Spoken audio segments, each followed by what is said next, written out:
মামা মামা আজকে তোমার কাছে একটা জিনিস চাবো, দেবা? হ্যাঁ মামা, বলো কি লাগবে তোমার? মামা ওই যে একটা ইমোট আছে না, ঘুরে ঘুরে আর ডান্স করে, ওই ইমোটটা মামা গিফট দিবা মামা, প্লিজ মামা। আচ্ছা দাঁড়া দেখছি। বাইক নিয়ে ডান্সের মতো পাইছি, কিন্তু এটার দাম তো অনেক বেশি, 599 ডায়মন্ড লাগে। আমি জানি না তুমি মামা কই থেকে দিবা, তুমি আমার দিবা মানে দিবা।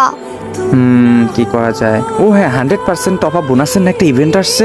বাইক নিয়ে তুমি 1 মিনিট দাঁড়াও, আমি আসতেছি। বাইক নিয়ে দেখো তো তোমার আইডিতে ডায়মন্ড গেছে নাকি?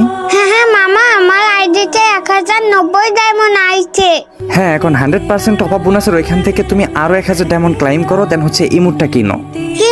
কি মজা, আমার আইডিতে 2000 ডায়মন্ড হয়ে গেছে। আচ্ছা মামা, আমি কিনতাছি। আচ্ছা মামা, তুমি এত তাড়াতাড়ি আমাকে কিভাবে ডায়মন্ড দিলে? এখন তোকে কানের নিচে দেওয়া উচিত, তুই জানোস না আমি নিজেই ডায়মন্ড টপ আপ দেই।